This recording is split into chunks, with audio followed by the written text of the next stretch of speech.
myself Tanu Sharma. I welcome to myself on Sankalp Academy Plus. तो आज हम start करते हैं बायोलॉजिकल क्लासिफिकेशन चैप्टर, क्लास 11 का ही सेकंड चैप्टर है। तो देखो बायोलॉजिकल क्लासिफिकेशन के अंदर क्या बताया गया है। सबसे पहले हम इसके इंट्रोडक्शन को देखेंगे। इसके अंदर ऑर्गेनिजम्स को क्लासिफाई किया गया है अलग अलग ग्रुप्स के अंदर based on their similarity and dissimilarity. तो बायोलॉजिकल क्लासिफिकेशन क्या है? It is the scientific method. ये क्या है? एक साइंटिफिक मेथड है। It is the scientific method. ये एक साइंटिफिक मेथड है जिसके अंदर इन विच ऑर्गेनिजम्स को क्लासिफाई किया गया है। In which organism classify into different groups, अलग अलग ग्रुप्स के अंदर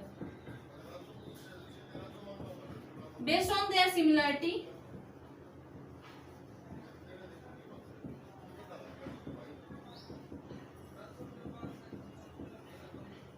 एंड डिसिमिलरिटी, सिमिलरिटी और डिसिमिलरिटी के बेस पर।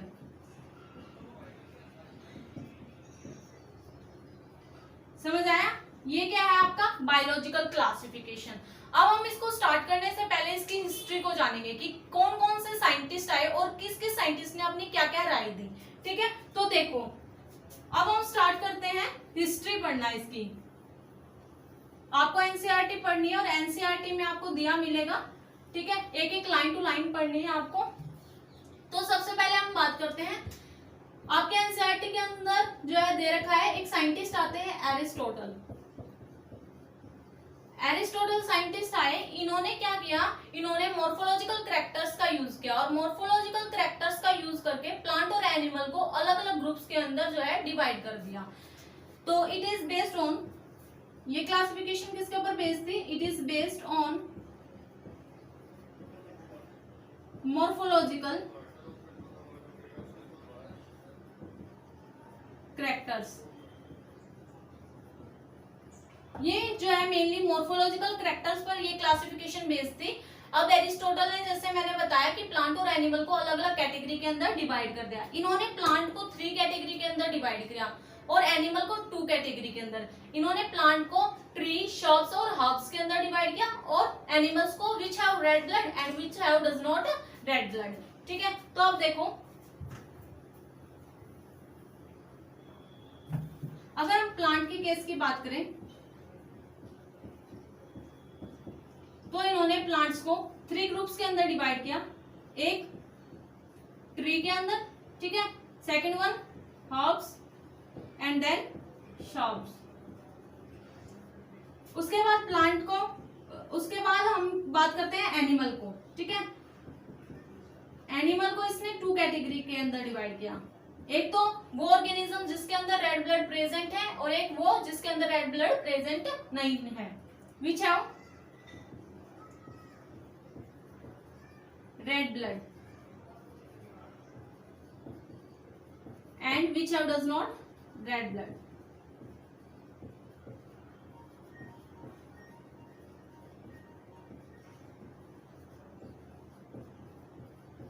तो समझ आया? बस इन्होंने इतना ही बताया, फर्दर इन्होंने कुछ क्लासिफाई नहीं किया। ठीक है, ना ही किसी और ऑर्गेनिजम्स को बताया कि हाँ भी ये ऑर्गेनिज्म किसके अंदर रखे जाने हैं। ठीक है, सिर्फ इन्होंने इतना ही मॉर्फोलॉजिकल कैरेक्टर्स के बेस पर प्लांट और एनिमल को डिवाइड कर दिया। प्लांट को 3 ग्रुप्स के अंदर, ट्री, हर्ब्स और श्रब्स के अंदर, और एनिमल को एक तो जिसके अंदर रेड ब्लड प्रेजेंट है और एक जिसके अंदर रेड ब्लड प्रेजेंट नहीं है। ठीक है, अब आते हैं नेक्स्ट साइंटिस्ट और उनका नाम है कार्लस लिनियस। अब देखो कार्लस लिनियस साइंटिस्ट क्या कहते हैं। इन्होंने 2 किंगडम क्लासिफिकेशन दिया और 2 kingdom, one is plant and second one is animalia. इन्होंने कहा प्लांट, जितने भी प्लांट्स हैं उनको प्लांटे कैटेगरी के अंदर रखना है और जितने भी एनिमल हैं उनको एनिमेलिया कैटेगरी के अंदर रखना है। बट लेकिन फिर भी इसके अलावा भी बहुत सारे ऐसे ऑर्गेनिजम्स रहते हैं जिसको कोई भी किसी भी कैटेगरी के अंदर रखा नहीं गया। बस इन्होंने 2 किंगडम क्लासिफिकेशन के बारे में बताया। 2 kingdom classification.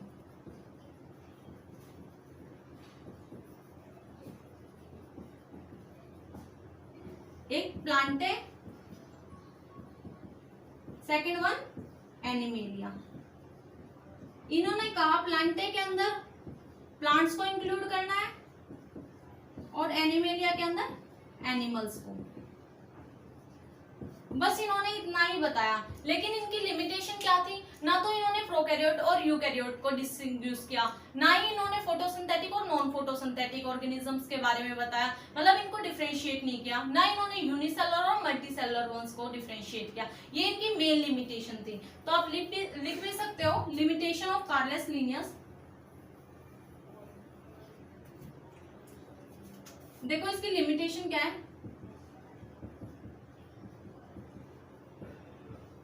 It does not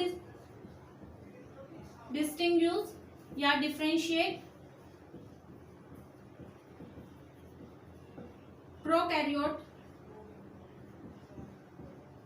prokaryotic and eukaryotic organism।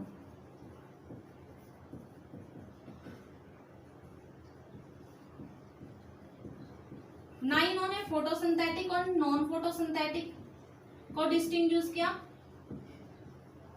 It does not differentiate photosynthetic and non-photosynthetic। ना इन्होंने मल्टीसेलुलर और यूनिसेलुलर को डिफरेंशिएट किया। मल्टीसेलुलर और यूनिसेलुलर लाइक क्लेमाइडोमोनास और स्पाइरोगायरा को एक ही के अंदर रख दिया, पुट इनटू वन ग्रुप, ठीक है। उनको डिफरेंशिएट नहीं किया गया, ठीक है। ना इन्होंने it does not differentiate into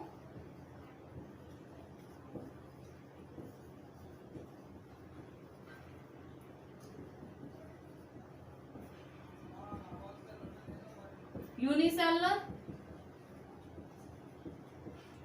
and multicellular.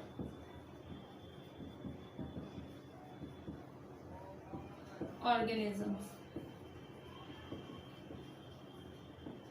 तो ये सारी की सारी क्या है? इसकी लिमिटेशन है, ठीक है। तो अब ये भी फेल हो गया, कार्लेस लिनियस भी फेल हो गया, ठीक है। ये तो ठीक है, इन्होंने जो है मोर्फोलॉजिकल कैरेक्टर्स के बेस पर ऑर्गेनिजम्स को जो है डिस्टिंग्विश किया, लेकिन फिर भी इसके अलावा भी बहुत सारे ऐसे कैरेक्टर्स थे जो हाँ अभी बाद में हमें महसूस हुआ कि इनके बेस पर भी जो है ऑर्गेनिज्म को क्लासिफाई करना चाहिए, ठीक है। आगे साइंटिस्ट आते जाएंगे, ठीक है। फिर 3 किंगडम क्लासिफिकेशन आएगा, ठीक है, जिसमें प्रोटिस्टा इंक्लूड हो जाएगा, और वो जो है एक साइंटिस्ट होंगे जो कि एनसीईआरटी में तो नहीं दे रखा, बट फिर भी आप पढ़ लो। हैक्कल नाम के एक साइंटिस्ट है, ठीक है। इन्होंने जो है एक किंगडम और क्लासिफाई किया, दैट इज प्रोटिस्टा। तो जो सिस्टम था वो क्या बन गया? 3 किंगडम क्लासिफिकेशन सिस्टम।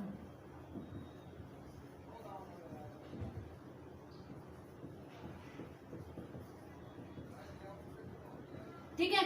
उसके बाद ये प्रोटिस्टा इंक्लूड कर दिया। फिर उसके बाद फर्दर एक और साइंटिस्ट आते हैं, दैट इज कोपलैंड, ठीक है। कोपलैंड साइंटिस्ट आए, उन्होंने क्या किया? उन्होंने जितने भी प्रोकैरियोटिक ऑर्गेनिजम्स है, मतलब मोनेरा को जो है 4 किंगडम क्लासिफिकेशन के अंदर इंक्लूड कर दिया गया। अब जो प्लांटे हो गया, एनिमेलिया हो गया, प्रोटिस्टा हो गया और मोनेरा हो गया, ठीक है। तो फिर इसके बाद जो साइंटिस्ट आए वो है कोपलैंड। ये कोपलैंड साइंटिस्ट जो है, इन्होंने 4 किंगडम क्लासिफिकेशन दिया।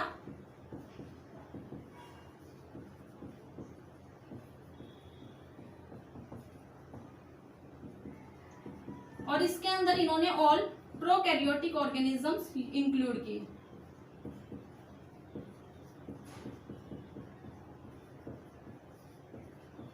तो समझ आ गया? ये क्या था आपकी हिस्ट्री, ठीक है। अब बात करते हैं 5 किंगडम क्लासिफिकेशन की। तो आपका मेनली चैप्टर स्टार्ट होएगा 5 किंगडम क्लासिफिकेशन से, ठीक है। तो देखो 5 किंगडम क्लासिफिकेशन की मैं बात करूं तो एक साइंटिस्ट आए, दैट इज आर.एच. व्हिटेकर। 1969 के अंदर आर.एच. व्हिटेकर साइंटिस्ट आए। उन्होंने जो है अपना जो है मेन क्राइटेरिया लिया ऑर्गेनिजम्स को क्लासिफाई करने के लिए, ठीक है। उन्होंने सेल वॉल स्ट्रक्चर के बेस पर, थैलस बॉडी ऑर्गेनाइजेशन के बेस पर, मोड ऑफ न्यूट्रिशन के बेस पर, रिप्रोडक्शन के बेस पर और फाइलोजेनेटिक रिलेशनशिप के बेस पर ऑर्गेनिजम्स को अलग अलग क्लासिफिकेशन के अंदर क्लासिफाई किया, ठीक है। तो अब जो साइंटिस्ट आते हैं, दैट इज आर.एच. व्हिटेकर।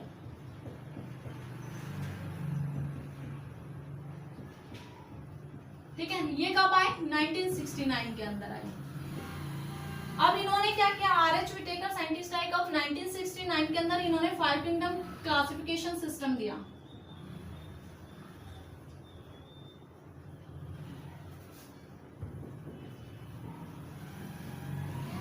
और इन्होंने 5 किंगडम के अंदर kingdom Monera, protista, fungi, Plantae और एनिमेलिया को रखा। ठीक है, तो लिखो, इन्होंने मोनेरा के बारे में बताया, प्रोटिस्टा,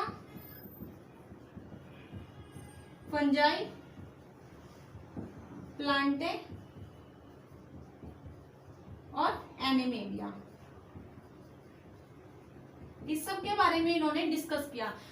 तो ये किसके बेस पर डिस्कस किए गए, इनका main criteria that is cell wall structure, ठीक है, body organization, mode of nutrition, ये ऑटोट्रॉपिक है या हेटेरोट्रॉपिक है, रिप्रोडक्शन, रिप्रोडक्शन कैसा रिप्रोडक्शन है इनके अंदर, एसेक्सुअल, सेक्सुअल या वेजिटेटिव रिप्रोडक्शन। ठीक है, उसके बाद रिप्रोडक्शन के बाद फाइलोजेनेटिक रिलेशनशिप, इन सब के बेस पर इनको जो है अलग अलग क्लासिफिकेशन के अंदर क्लासिफाई किया गया इन ऑर्गेनिजम्स को। ठीक है, तो इनका मेन क्राइटेरिया और लिखो, जो मेन क्राइटेरिया इन्होंने यूज किया,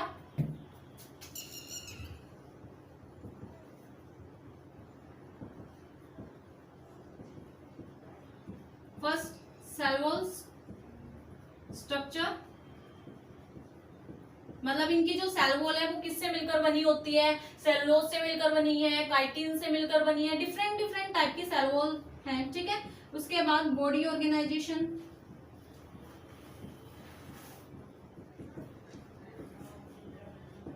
then mode of nutrition,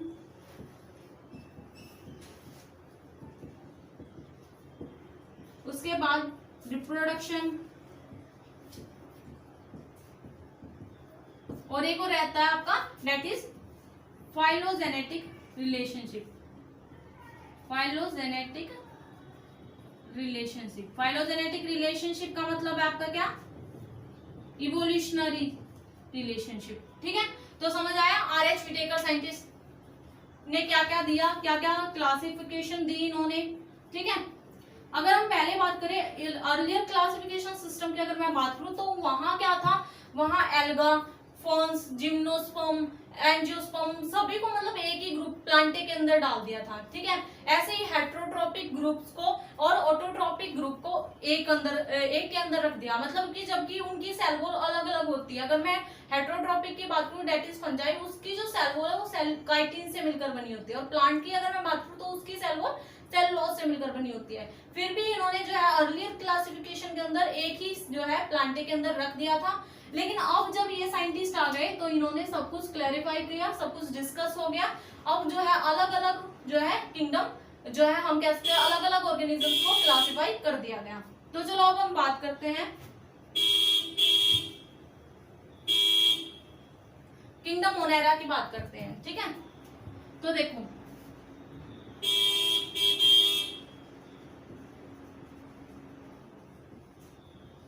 kingdom Monera की हम बात करते हैं। किंगडम मोनेरा के अंदर मेनली प्रोकैरियोटिक ऑर्गेनिजम्स को रखा गया है। ठीक है, प्रोकैरियोटिक ऑर्गेनिज्म कौन से होते हैं, जिसके अंदर वेल डिफाइंड न्यूक्लियस क्या रहती है, एब्सेंट रहती है। ठीक है, मतलब वेल डिफाइंड न्यूक्लियस प्रेजेंट नहीं होते। ठीक है, दैट इज प्रोकैरियोटिक ऑर्गेनिज्म, और वो किसके अंदर रखे गए, किंगडम मोनेरा के अंदर रखे गए।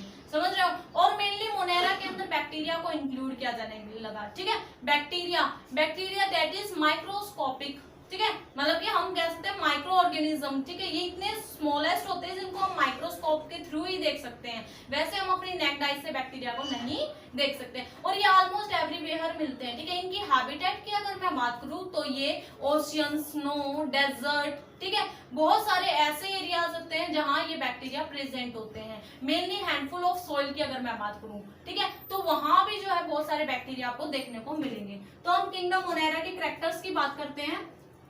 तो देखो इसके अंदर ऑल प्रोकैरियोटिक ऑर्गेनिज्म इंक्लूड है, all prokaryotic organism are included. अब देखो इनकी सेल वॉल की बात करते हैं, तो जो मोनेरा है इसकी जो सेल वॉल होती है वो पॉलीसैकेराइड और अमीनो एसिड से मिलकर बनी होती है। ठीक है, नॉन सेलुलोसिक सेल वॉल होती है इनकी। तो हम अगर मैं इसकी सेल वॉल की बात करूं तो मोनेरा के अंदर जो सेल वॉल होती है वो पॉलीसैकेराइड प्लस अमीनो एसिड से मिलकर बनी होती है। ठीक है, ये क्या है इनकी सेल वॉल। सेल वॉल है तो अब हम क्या बात करेंगे, सेल मेम्ब्रेन की। ठीक है, अब सेल मेम्ब्रेन देखो इनकी, तो इनकी जो सेल मेम्ब्रेन होती है वो लिपोप्रोटीन की बनी होती है। लिपोप्रोटीन मतलब कि लिपिड प्लस प्रोटीन की मिलकर बनी होती है। ठीक है, तो सेल मेम्ब्रेन की अगर मैं बात करूं तो इसके जो सेल मेम्ब्रेन है वो लिपोप्रोटीन से मिलकर बनी होती है। लिपोप्रोटीन मतलब कि लिपिड प्लस प्रोटीन से।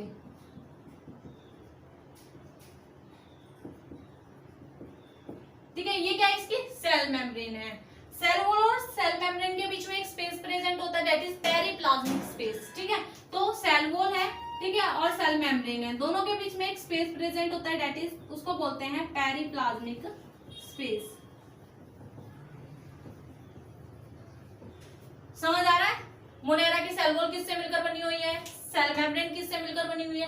अब इसकी बात करते हैं मोनेरा के अंदर साइटोप्लाज्म की। इसकी साइटोप्लाज्म के अंदर मेम्ब्रेन बाउंड ऑर्गेनेली प्रेजेंट होती है या नहीं होती है। तो देखिए अब साइटोप्लाज्म की हम बात करते हैं।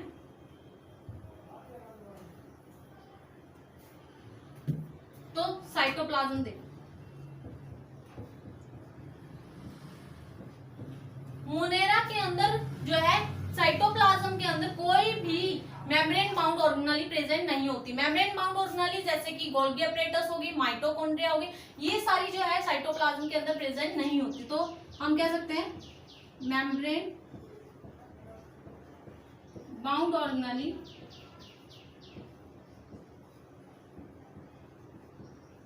Does not present. अगर मैं बात करूं और क्या प्रेजेंट होता है, ओनली इसके अंदर 70S राइबोसोम प्रेजेंट होते हैं। क्या प्रेजेंट होते हैं, 70S राइबोसोम। ठीक है, तो मोनेरा के अंदर मेनली 70S राइबोसोम प्रेजेंट होते हैं। तो समझ आया, cell membrane, cell wall, cytoplasm. ठीक है, मोनेरा के कैरेक्टर्स की बात कर रही हूं मैं। अब हम बात करते हैं मोनेरा के अंदर मेनली क्या इंक्लूडेड है। ठीक है, तो देखो जैसा कि मैंने बताया मोनेरा के अंदर मेनली बैक्टीरिया इंक्लूड है। ठीक है, तो हम बैक्टीरिया की बात करते हैं। एनसीईआरटी में बोला है bacteria are the sole member of kingdom Monera. ठीक है, तो वही हम बात करते हैं। बैक्टीरिया क्या होते हैं, दीज आर माइक्रो ऑर्गेनिजम्स। ठीक है, ये क्या है, दीज आर माइक्रो ऑर्गेनिजम्स, ये बहुत ज्यादा छोटे स्मॉलेस्ट होते हैं। ठीक है, अब मैं बात करूं बैक्टीरिया की, ये एवरीवेयर प्रेजेंट होते हैं, प्रेजेंट एवरीवेयर, हर जगह देखने को मिलते हैं। Bacteria are present in handful of soil, like हम कह सकते हैं हॉट स्प्रिंग्स जैसे एरियाज में भी ये प्रेजेंट होते हैं। हॉट स्प्रिंग्स डेजर्ट एरियाज के अंदर भी हमें देखने को मिलते हैं, स्नो जैसे एरियाज के अंदर भी, and oceans.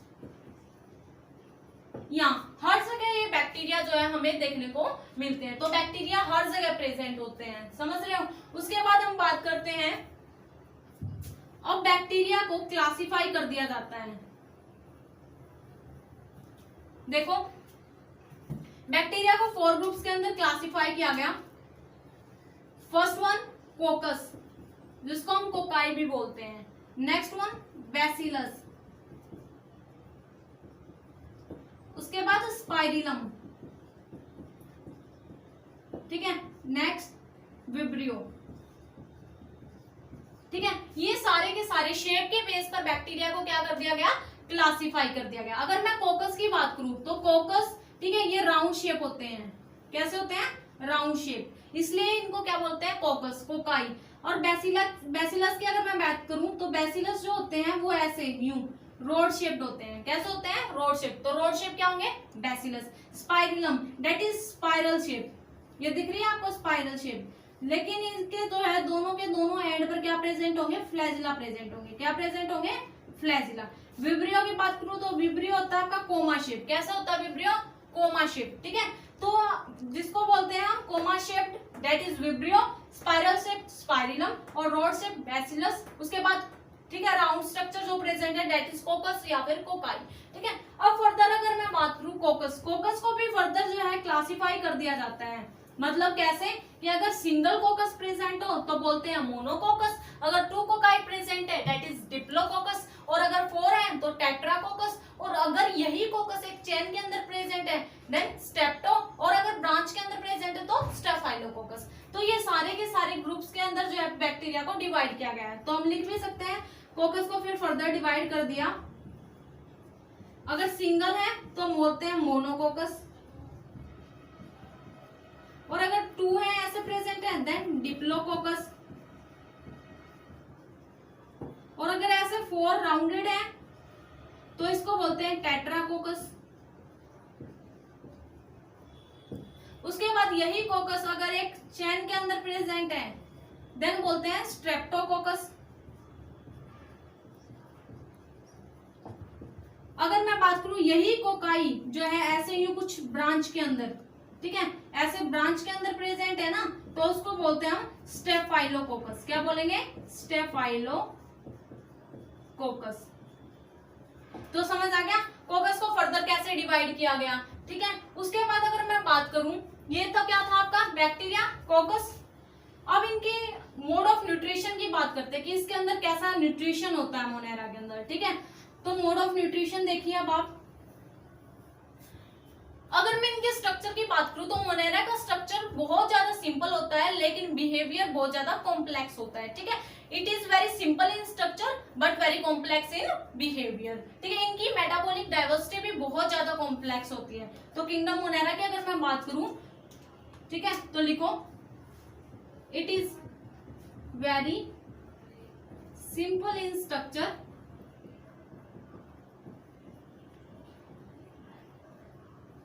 but complex in behavior।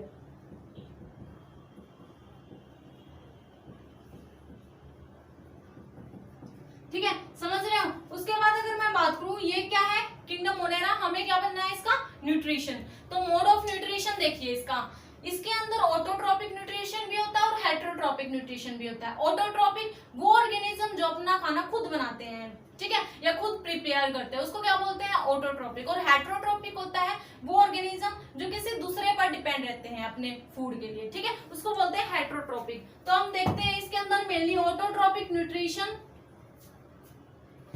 कौन सा होता है। ठीक है, तो देखो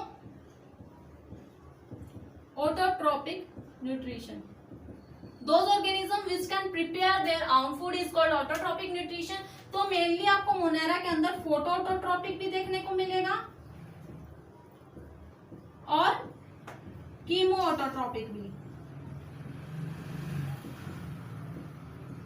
अगर मैं बात करूं फोटोऑटोट्रोपिक की, तो फोटोऑटोट्रोपिक की अगर मैं बात करूं तो फोटोऑटोट्रोपिक होता है वो ऑर्गेनिज्म जो लाइट एनर्जी का यूज करके अपना खाना खुद बनाते हैं। ठीक है, फोटो मतलब लाइट, ठीक है, जो ऑर्गेनिज्म लाइट एनर्जी का यूज करे।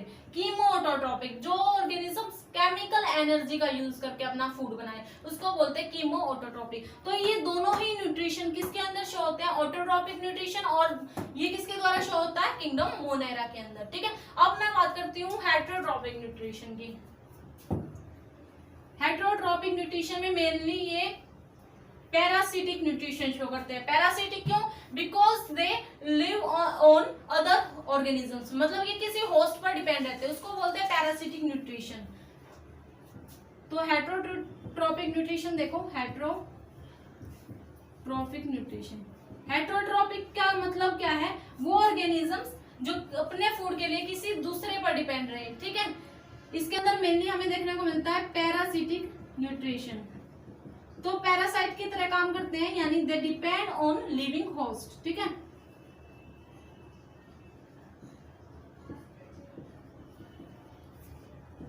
उसको क्या बोलते हैं? आपको पैरासिटिक न्यूट्रिशन बोलते हैं। ठीक है, तो ये क्या है आपका किंगडम मोनेरा। समझ आया? आज हमने इसके कैरेक्टर्स की बात की। ठीक है, नेक्स्ट क्लास के अंदर हम किंगडम मोनेरा की क्लासिफिकेशन की बात करेंगे, that is archaebacteria and eubacteria. तो थैंक यू सो मच।